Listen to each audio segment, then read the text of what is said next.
Hello, I'm here with Arbirator. So tell me, what do you do at Roblox? Well, On Roblox. I run a blog, as many people may know. This is like it's site news. It's got catalog reviews. It's got place reviews. Basically everything about Roblox you could basically think about a bar clans, of course, which I'm looking to expand into. So yeah, we're principally a news blog, but we during I think it was 2012 we expanded more into the reviewing section of the journalism, and yeah. You do some retextures as well. Yeah, I've had 4 published. I created the Soviet Ushenka, the Frost Vision goggles, the St. Patrick's Day cap 2012, I think, and Green Shank's eye patch. I'm not sure if that's the exact name for it. Well, since we're already on the topic of retextures, can you tell us a little bit about the process of getting a retexture published? Well, I'd say it's about basically showing it to the relevant staff member. So I always see people running advertisements, getting loads of takes and blah blah blah, but it doesn't really work. I mean, I've had retextures published with 10 takes, and whereas people like Dark Genix, people like that. Not necessarily Dark Genius because he has had things published, but people that try and imitate him, they've ran ads for tens of thousands of tickets and got thousands of takes, but then the hat never gets published, either because it's just a simple recolor of a popular item, or because it's just something they've maybe done a lot of, so like they don't accept Dominus retextures. But if you can't run ads, how do you get noticed?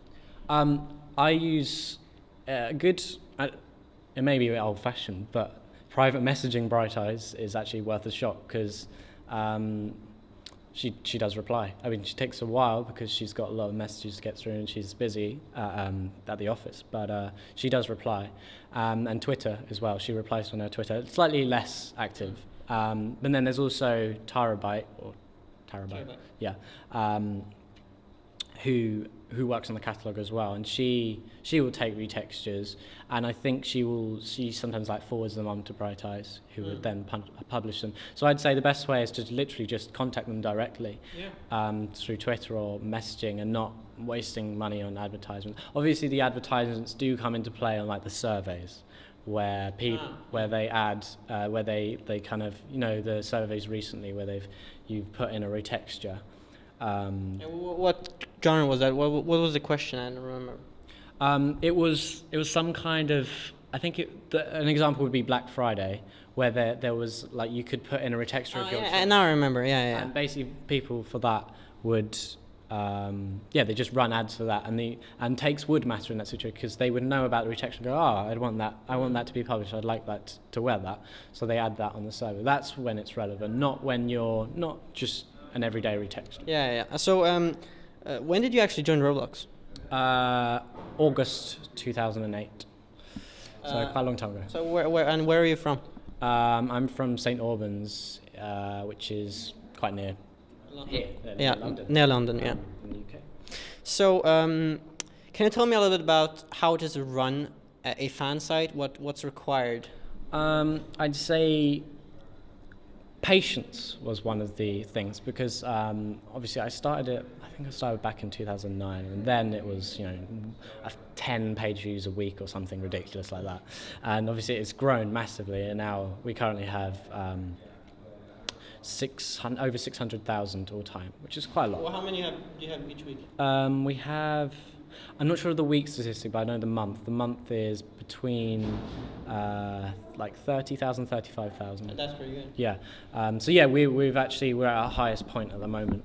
We've had peaks and troughs, and we've gone up and down, but so it's kind of to do with the time of year and everything. But yeah, so going back to the point, I think it's also important to build a community. That's why I started Group, because then I can kind of sift through the fans and see if anyone wants to become a writer.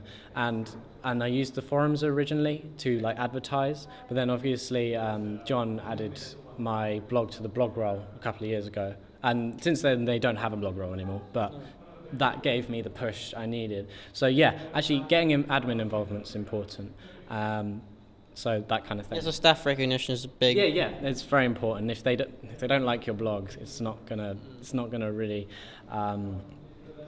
So yeah, it's got to have quality, I think. A lot of blogs I've seen are good, and they're good ideas, but sometimes I don't feel sometimes the writers are right for them, so right for the blogs. So they kind of, some articles are a bit, very short and just one line, like an item review, for example, they would just do a sentence on each category, and it's not really enough. Yeah, it doesn't keep people interested. But consistency.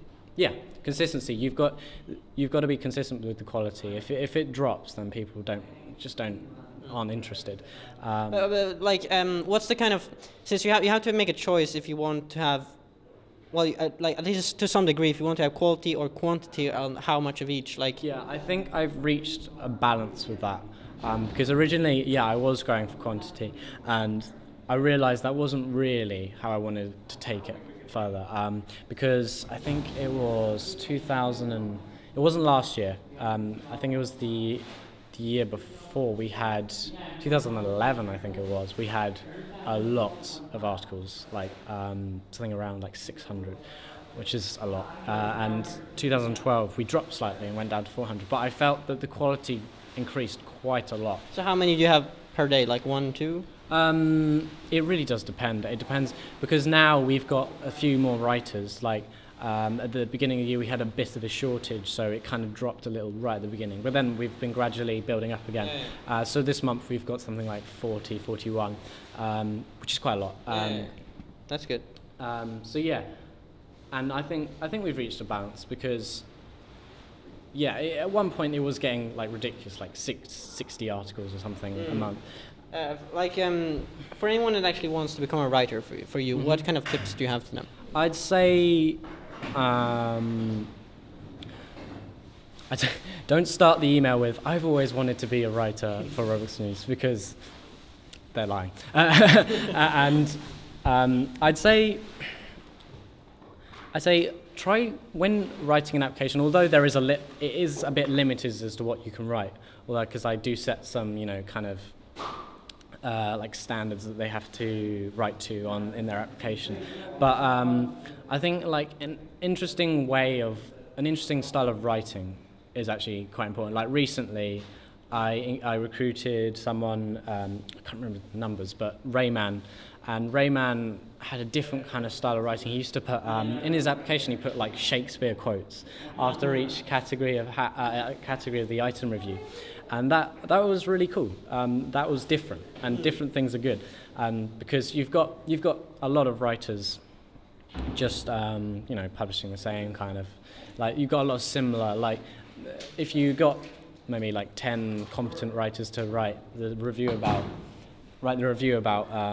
an item, they're probably going to be quite similar, the articles. So someone different is quite interesting. Yeah, it brings a new take to the blog. That's good. Yeah. Okay, so basically be original is what you suggest. Be original, but quality is important because not just quantity is just not needed. Okay, well, thanks a lot. Okay, thank you.